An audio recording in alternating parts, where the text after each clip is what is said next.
आपका स्वागत है अपना तशु चैनल पर, जहां कहानियां सिर्फ सुनाई नहीं जाती बल्कि महसूस की जाती हैं। आज हम आपको लेकर चलेंगे एक ऐसी यात्रा पर जहां शब्दों में छिपे भाव आपके दिल को छू लेंगे। ये कहानी है महान लेखक मुंशी प्रेमचंद जी की कालजयी रचना अनुभव, जो जीवन की सच्चाइयों और मानवीय भावनाओं की गहराइयों को हमारे सामने खोलकर रख देती है। तो चलिए तैयार हो जाइए एक ऐसी कहानी के लिए जो आपको खुद से रूबरू कराएगी। मैं हूं आपका मेजबान और आप देख रहे हैं अपना तशु चैनल। आइए डूबते हैं प्रेमचंद जी की इस अनमोल रचना अनुभव में, जहां हर शब्द एक नई सीख देता है और हर भाव हमारे दिल की गहराइयों तक पहुंचता है। तो आइए सुनते हैं वो कहानी जो अनुभव से शुरू होती है और एक नई सोच तक पहुंचती है।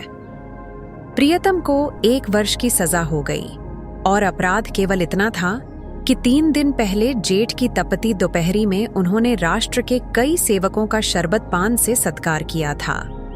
मैं उस वक्त अदालत में खड़ी थी। कमरे के बाहर सारे नगर की राजनैतिक चेतना किसी बंदी पशु की भांति खड़ी चीत्कार कर रही थी। मेरे प्राणधन हथकड़ियों से जकड़े हुए लाए गए। चारों ओर सन्नाटा छा गया। मेरे भीतर हाहाकार मचा हुआ था, मानो प्राण पिघला जा रहा हो।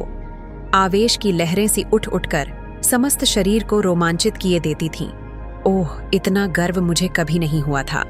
वह अदालत, कुर्सी पर बैठा हुआ अंग्रेज अफसर, लाल जरीदार पगड़ियां बांधे हुए पुलिस के कर्मचारी, सब मेरी आंखों में तुच्छ जान पड़ते थे। बार बार जी में आता था दौड़कर जीवन धन के चरणों में लिपट जाऊं और उसी दशा में प्राण त्याग दूं। कितनी शांत, अविचलित, तेज और स्वाभिमान से प्रदीप्त मूर्ति थी। ग्लानि, विषाद या शोक की छाया भी न थी। नहीं, उन ओठों पर एक स्फूर्ति से भरी हुई मनोहारिणी, ओजस्वी मुस्कान थी। इस अपराध के लिए 1 वर्ष का कठिन कारावास। वाह रे न्याय, तेरी बलिहारी है। मैं ऐसे 1000 अपराध करने को तैयार थी।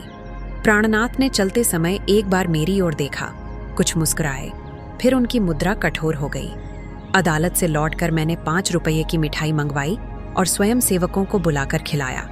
और संध्या समय मैं पहली बार कांग्रेस के जलसे में शरीक हुई। शरीक ही नहीं हुई, मंच पर जाकर बोली और सत्याग्रह की प्रतिज्ञा ले ली। मेरी आत्मा में इतनी शक्ति कहाँ से आ गई, नहीं कह सकती। सर्वस्व लुट जाने के बाद फिर किसकी शंका और किसका डर। विधाता का कठोर से कठोर आघात भी अब मेरा क्या अहित कर सकता था।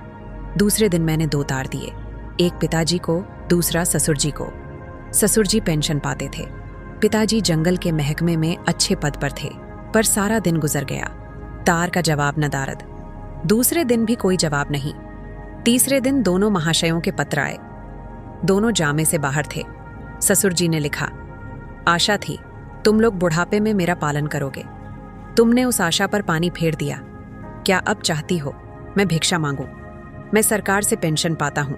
तुम्हें आश्रय देकर मैं अपनी पेंशन से हाथ नहीं धो सकता। पिताजी के शब्द इतने कठोर न थे, पर भाव लगभग ऐसा ही था। इसी साल उन्हें ग्रेड मिलने वाला था।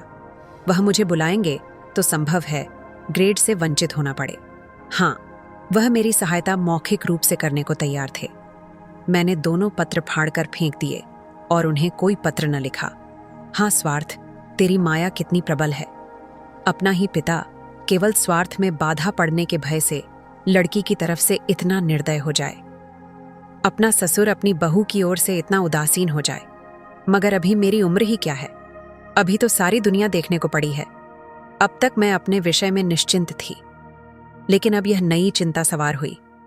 इस निर्जन घर में निराधार, निराश्रय कैसे रहूंगी? मगर जाऊंगी कहाँ? अगर कोई मर्द होती तो कांग्रेस के आश्रम में चली जाती या कोई मजूरी कर लेती। मेरे पैरों में नारीत्व की बेड़ियां पड़ी हुई थीं। अपनी रक्षा की इतनी चिंता न थी जितनी अपने नारीत्व की रक्षा की। अपनी जान की फिक्र न थी, पर नारीत्व की ओर किसी की आंख भी न उठनी चाहिए। किसी की आहट पाकर मैंने नीचे देखा। 2 आदमी खड़े थे। जी में आया, पूछूं तुम कौन हो, यहां क्यों खड़े हो? मगर फिर ख्याल आया, मुझे यह पूछने का क्या हक? आम रास्ता है, जिसका जी चाहे खड़ा हो। पर मुझे खटका हो गया। उस शंका को किसी तरह दिल से न निकाल सकती थी। वह एक चिंगारी की भांति हृदय के अंदर समा गई थी। गर्मी से देह फूंकी जाती थी। पर मैंने कमरे का द्वार भीतर से बंद कर लिया। घर में एक बड़ा सा चाकू था, उसे निकालकर सिरहाने रख लिया। वह शंका सामने बैठी घूरती हुई मालूम होती थी। किसी ने पुकारा। मेरे रोएं खड़े हो गए। मैंने द्वार से कान लगाया। कोई मेरी कुंडी खटखटा रहा था। कलेजा धक धक करने लगा। वही दोनों बदमाश होंगे। क्यों कुंडी खटखटा रहे हैं? मुझसे क्या काम है? मुझे झुंझलाहट आ गई। मैंने द्वार खोला और छज्जे पर खड़ी होकर जोर से बोली, कौन कुंडी खड़खड़ा रहा है? आवाज सुनकर मेरी शंका शांत हो गई। कितना ढाढ़स हो गया। यह बाबू ज्ञानचंद थे। मेरे पति के मित्रों में इनसे ज्यादा सज्जन दूसरा नहीं है। मैंने नीचे जाकर द्वार खोल दिया। देखा तो एक स्त्री भी थी। वह मिसेस ज्ञानचंद थी। यह मुझसे बड़ी थी। पहले पहल मेरे घर आई थी। मैंने उनके चरण स्पर्श किए। हमारे वहां मित्रता मर्दों ही तक रहती है, औरतों तक नहीं जाने पाती। दोनों जने ऊपर आए। ज्ञान बाबू एक स्कूल में मास्टर हैं, बड़े ही उदार, विद्वान, निष्कपट, पर आज मुझे मालूम हुआ कि उनकी पथ प्रदर्शिका उनकी स्त्री है। वह दोहरे बदन की प्रतिभाशाली महिला थी। चेहरे पर ऐसा रोब था मानो कोई रानी हो। सिर से पांव तक गहनों से लदी हुई। मुख सुंदर न होने पर भी आकर्षक था। शायद मैं उन्हें कहीं और देखती तो मुंह फेर लेती। गर्व की सजीव प्रतिमा थी। वह बाहर जितनी कठोर, भीतर उतनी ही दयालु। घर कोई पत्र लिखा? यह प्रश्न उन्होंने कुछ हिचकते हुए किया। मैंने कहा, हाँ, लिखा था। कोई लेने आ रहा है? जी नहीं, न पिताजी अपने पास रखना चाहते हैं, न ससुर जी। तो फिर क्या? अभी तो यहीं पड़ी हूं।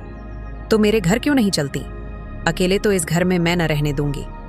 खुफिया के दो आदमी इस वक्त भी डटे हुए हैं। मैं पहले ही समझ गई थी, दोनों खुफिया के आदमी होंगे। ज्ञान बाबू ने पत्नी की ओर देखकर मानो उसकी आज्ञा से कहा, तो मैं जाकर तांगा लाऊं? देवी जी ने इस तरह देखा मानो कह रही हो, क्या अभी तुम यहीं खड़े हो? मास्टर साहब चुपके से द्वार की ओर चले। ठहरो, देवी जी बोली, कै तांगे लाओगे? कै? मास्टर साहब घबरा गए। हाँ कै, एक तांगे पर 3 सवारियां ही बैठेंगी। संदूक, बिछावन, बर्तन भांडे क्या मेरे सिर पर जाएंगे? तो 2 लेता आऊंगा। मास्टर साहब डरते डरते बोले, एक तांगे में कितना सामान भर दोगे? तो 3 लेता आऊं। अरे तो जाओगे भी? जरा सी बात के लिए घंटा भर लगा दिया। मैं कुछ कहने न पाई थी कि ज्ञान बाबू चल दिए। मैंने सकुचाते हुए कहा, बहन, तुम्हें मेरे जाने से कष्ट होगा? और देवी जी ने तीक्ष्ण स्वर में कहा, हाँ, होगा तो अवश्य। तुम दोनों जून में 2-3 पांव भर आटा खाओगी, कमरे के एक कोने में अड्डा जमा लोगी, सिर में आने का तेल डालोगी। ये क्या थोड़ा कष्ट है? मैंने झेंपते हुए कहा, आप तो बना रही हैं। देवी जी ने सहृदय भाव से मेरा कंधा पकड़कर कहा, जब तुम्हारे बाबूजी लौट आवें तो मुझे भी अपने घर मेहमान रख लेना, मेरा घाटा पूरा हो जाएगा। अब तो राजी हुई, चलो असबाब बांधो, खाट वाट कल मंगवा लेंगे। मैंने ऐसी सहृदय, उदार, मीठी बातें करने वाली स्त्री नहीं देखी। मैं उनकी छोटी बहन होती तो भी शायद इससे अच्छी तरह न रखती। चिंता या क्रोध को तो जैसे उन्होंने जीत लिया हो। सदैव उनके मुख पर मधुर विनोद खेला करता था। कोई लड़का बाला न था, पर मैंने उन्हें कभी दुखी नहीं देखा। ऊपर के काम के लिए लौंडा रख लिया था, भीतर का सारा काम खुद करती। इतना कम खाकर और इतनी मेहनत करके वह कैसे इतनी हृष्ट-पुष्ट थीं, मैं नहीं कह सकती। विश्राम तो जैसे उनके भाग्य में ही नहीं लिखा था। जेठ की दोपहरी में भी न लेटती थीं। हाँ, मुझे कुछ न करने देती। उस पर जब देखो कुछ खिलाने को सिर पर सवार। मुझे यहाँ बस यही एक तकलीफ थी। मगर 8 ही दिन गुजरे थे कि एक दिन मैंने उन्हीं दोनों खुफियों को नीचे बैठा देखा। मेरा माथा ठनका। ये अभागे यहां भी मेरे पीछे पड़े हैं। मैंने तुरंत बहन जी से कहा, वे दोनों बदमाश यहां भी मंडरा रहे हैं। उन्होंने हिकारत से कहा, कुत्ते हैं, फिरने दो। मैं चिंतित होकर बोली, कोई स्वांग न खड़ा करें। उसी बेपरवाही से बोली, भूखने के सिवा और क्या कर सकते हैं? मैंने कहा, काट भी तो सकते हैं। हंसकर बोली, इसके डर से कोई भाग तो नहीं जाता ना? मगर मेरी दाल में मक्खी पड़ गई। बार बार छज्जे पर जाकर उन्हें टहलते देख आती। ये सब मेरे पीछे पड़े हुए हैं। आखिर मैं नौकरशाही का क्या बिगाड़ सकती हूँ? मेरी सामर्थ्य ही क्या है? क्या यह सब इस तरह से मुझे यहाँ से भगाने पर तुले हैं? इससे उन्हें क्या मिलेगा? यही तो कि मैं मारी मारी फिरूं। कितनी नीची तबीयत है। 1 हफ्ता और गुजर गया। खुफिया ने पिंड न छोड़ा। मेरे प्राण सूखते जाते थे। ऐसी दशा में यहाँ रहना मुझे अनुचित मालूम होता था, पर देवी जी से कुछ कह न सकती थी। एक दिन शाम को ज्ञान बाबू आए तो घबराए हुए थे। मैं बरामदे में थी, परवल छील रही थी।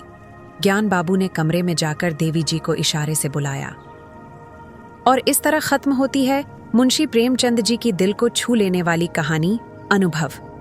इस कहानी ने हमें यह सिखाया कि जीवन में जो कुछ भी घटता है उसका एक गहरा मतलब होता है। हमारी गलतियां, हमारी हार और हमारे छोटे छोटे अनुभव हमें जीवन का असली अर्थ समझाते हैं। कभी कभी हम अपनी गलतियों से टूट जाते हैं, पर यही अनुभव हमें मजबूत बनाते हैं। सही और गलत के बीच की ये लड़ाई ही हमें एक बेहतर इंसान बनने के लिए प्रेरित करती है। कहते हैं, अनुभव वो शिक्षक है जो सबसे कठिन सवाल पहले पूछता है और जवाब बाद में सिखाता है। शायद यही जीवन का सच है कि हर मुश्किल हमें कुछ सिखाने के लिए आती है। यही अनुभव की सीख है। जो कुछ हमने देखा, सुना और महसूस किया, वो सिर्फ एक कहानी नहीं थी, बल्कि हमारे अपने जीवन की झलक थी। हम सब अपने अपने अनुभवों से बनते हैं। अगर इस कहानी ने आपके दिल को छुआ हो तो इसे अपने साथ रखें, क्योंकि जो बातें दिल से निकलती हैं वो जीवन में हमेशा साथ रहती हैं। हमारे साथ जुड़ने के लिए शुक्रिया। मैं हूं आपका मेजबान और आप देख रहे थे अपना ताशु चैनल। अगली बार फिर मिलेंगे एक और अनमोल कहानी के साथ। धन्यवाद।